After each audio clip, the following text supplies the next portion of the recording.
para estarmos no meio do caminho. E acabamos descobrindo que o único pedaço significativo de terra por onde ele passa é a Ilha de Páscoa. Tirando a ilha, ele passa pelo Oceano Pacífico. Atualmente, a previsão de quando e onde um eclipse total vai ocorrer pode ser feita em poucos segundos. Porém, isso não torna o trabalho dos nossos cientistas na Ilha de Páscoa menos complicado. Nós estaremos preparados, mas é preciso que todos os equipamentos estejam funcionando. É preciso que o clima esteja bom. Se algo der errado, teremos que esperar mais alguns anos até o próximo eclipse total do Sol. O clima vai colaborar? E que indícios sobre os mistérios do Sol os cientistas vão descobrir nas próximas horas? Só o tempo dirá, assim que a contagem regressiva para o eclipse na Ilha de Páscoa começar. Voltaremos a seguir com Guia de Viagens Interplanetárias no Nat Geo. O Sol. Nunca antes na história compreendemos tão bem o seu comportamento ou demos tanta importância às suas características mais explosivas. É difícil imaginar a quantidade de energia liberada pelo Sol. Mas se nós pararmos um segundo e considerarmos a quantidade de energia que a humanidade produziu ao longo dos últimos 5.000 ou 10.000 anos, o Sol produz 1 milhão de vezes mais energia a cada segundo. As violentas tempestades solares acontecem na atmosfera solar, inclusive na coroa, a região do Sol que pode ser mais bem observada da Terra durante um eclipse total do Sol.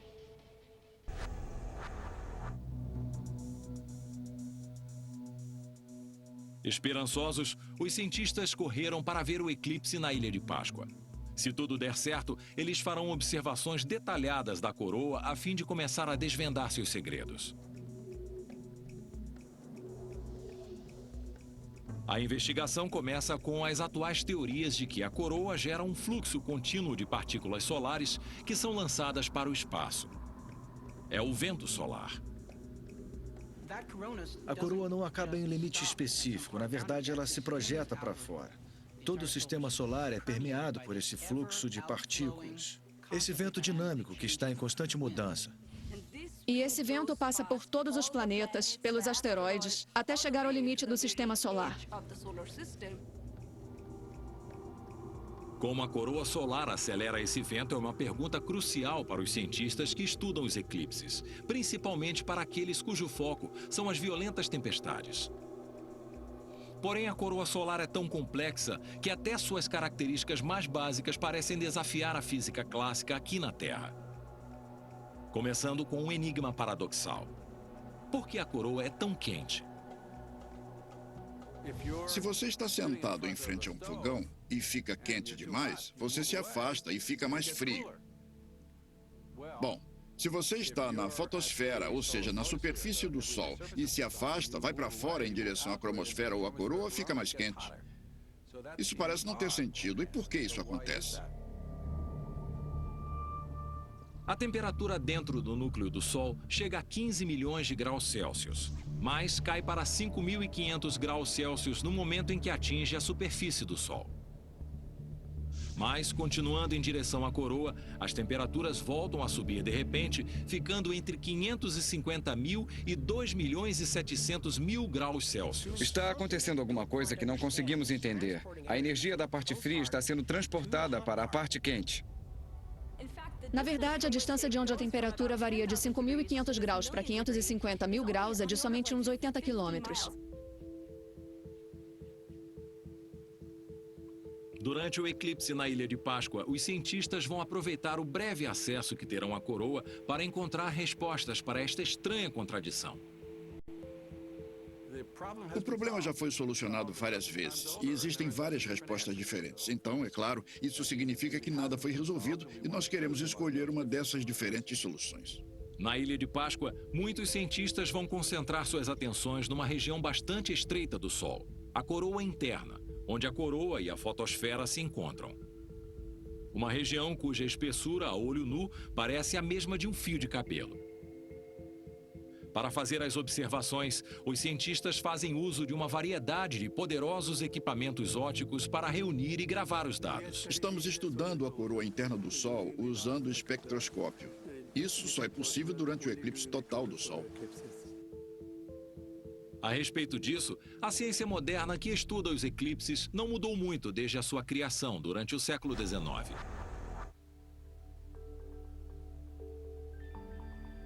Começou nos anos 40 a ciência moderna dos eclipses, quando uma série de cientistas europeus fizeram observações cruciais do Sol e da coroa, que se tornaram a base para os atuais estudos sobre o Sol.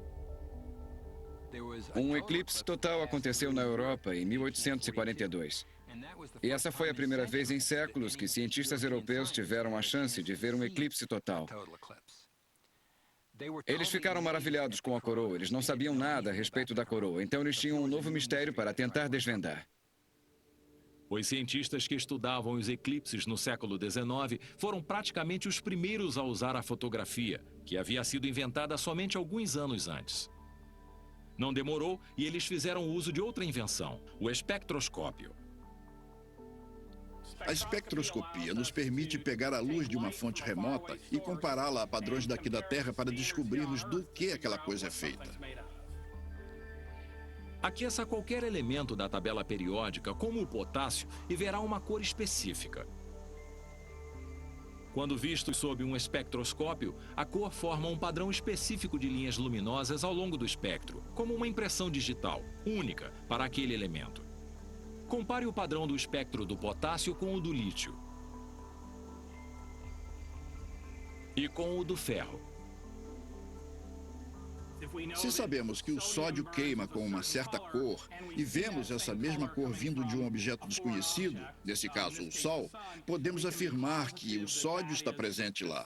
Podemos até deduzir pela intensidade a quantidade em que esses elementos estão presentes.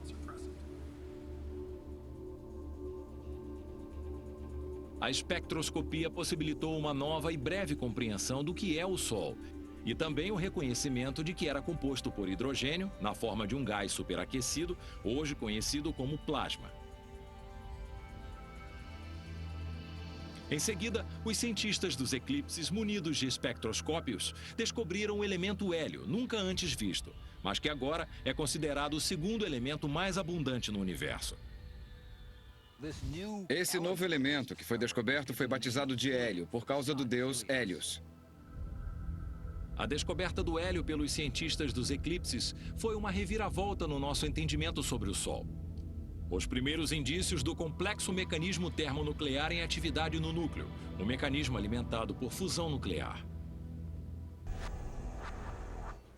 Fusão é uma reação nuclear que produz energia. É quando núcleos atômicos leves, normalmente isótopos de hidrogênio, se juntam para formar núcleos atômicos mais pesados e energia é liberada nesse processo.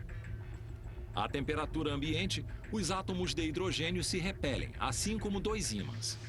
Mas devido ao calor intenso no núcleo do Sol, essa repulsão desaparece. Os núcleos de hidrogênio se chocam, se fundem para formar o hélio e liberam uma grande quantidade de energia na forma de raios gama. Até na velocidade da luz, sua jornada demoraria 1 milhão de anos, à medida que, aleatoriamente, vão se chocando pela densa massa de partículas. Por fim, os raios gama emergem da superfície do Sol em forma de luz para uma viagem de 8 minutos até a Terra. Então, da próxima vez que sair de casa num dia de sol, lembre-se que aquela luz foi gerada no núcleo do Sol há mais de 1 milhão de anos. Aqui, no Centro de Fusão de Plasma do Instituto de Tecnologia de Massachusetts, pesquisadores acreditam que a fusão pode, um dia, suprir as necessidades energéticas do mundo. Começando com experimentos dentro de um reator de fusão nuclear conhecido como Alcator-CMOD, um dos 3 existentes no país. 3, 2, 1. Aplicando o pulso.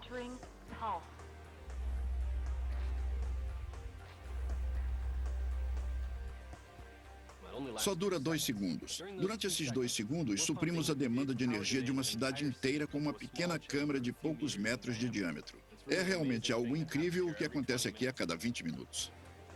Por ora, a física do plasma e da fusão nuclear é tão complexa que qualquer chance de recriar o caldeirão nuclear do Sol continua sendo somente um experimento fascinante. Mas a esperança é a última que morre. Nós realmente acreditamos que pode haver um grande impacto no futuro balanço energético do mundo. Se nós tivermos sucesso, vamos virar o jogo.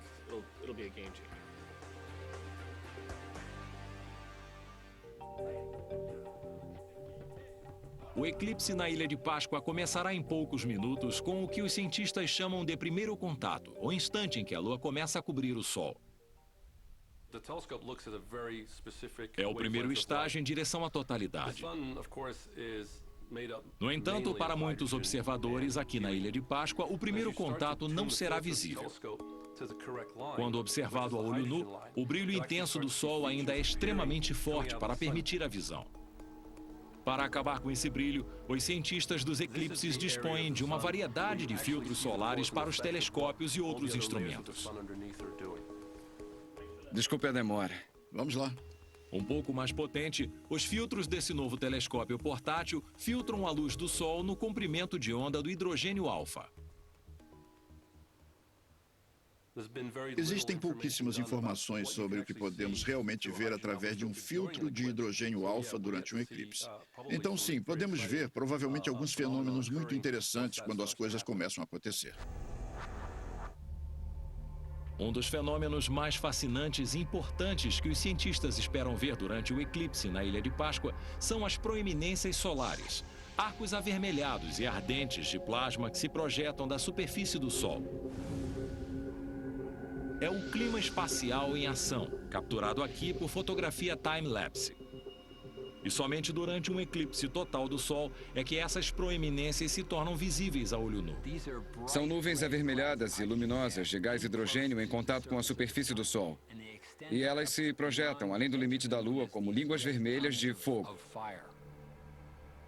Apesar das proeminências parecerem pequenas durante o eclipse, aproximadamente 100 bilhões de toneladas de plasma solar fluem por essas majestosas saliências, que podem se projetar no espaço por mais de 160 mil quilômetros e atingem uma altura de até 12 vezes o diâmetro da Terra. Com frequência, essas proeminências se tornam inexplicavelmente violentas, lançando no espaço uma quantidade de energia equivalente a milhões de bombas de hidrogênio. Para entender as forças solares que dão origem a essas proeminências, os cientistas utilizam não só as imagens, como também os sons.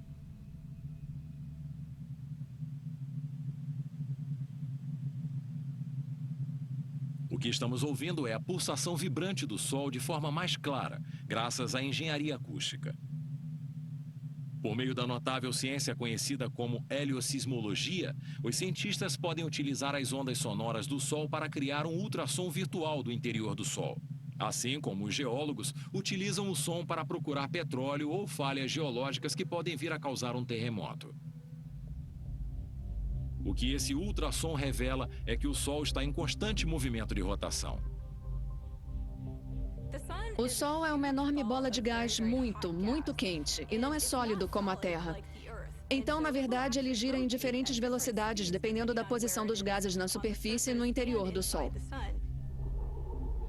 No interior do Sol, o plasma solar dá uma volta completa aproximadamente a cada 27 dias.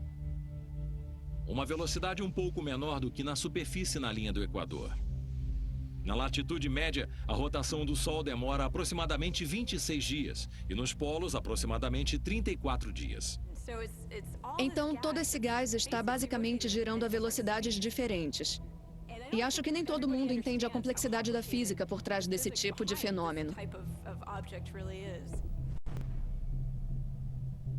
A hipótese dos cientistas é de que, conforme essas enormes paredes de plasma vão girando e se deformando, elas funcionam como uma enorme usina de energia, produzindo fortes correntes elétricas e campos magnéticos intensos.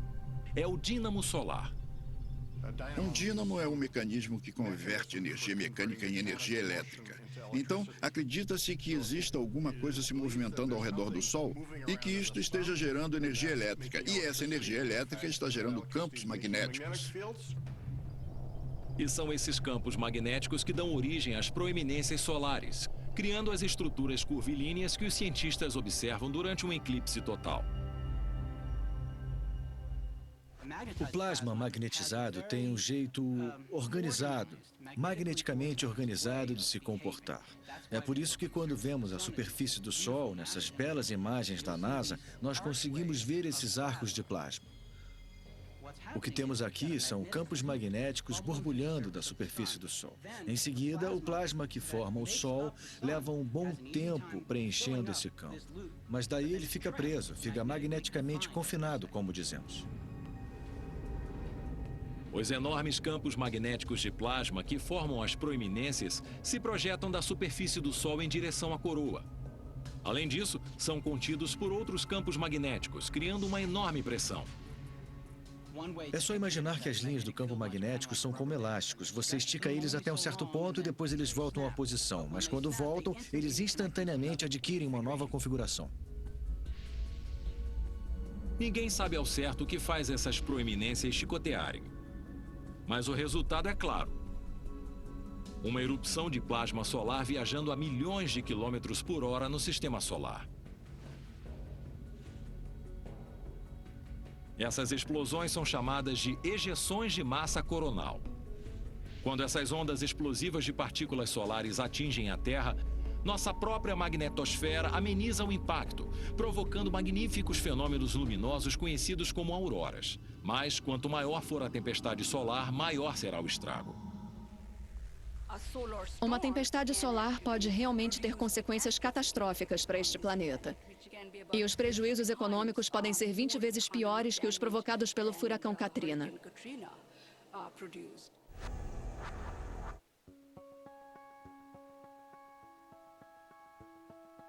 A 384 mil quilômetros de distância da Terra, a Lua está entrando nos primeiros estágios de alinhamento com o Sol. Em menos de 90 minutos, o eclipse total vai começar. Depois de tanto trabalho, somente o clima pode interferir nesse importante evento que fez os cientistas viajarem de tão longe para presenciá-lo.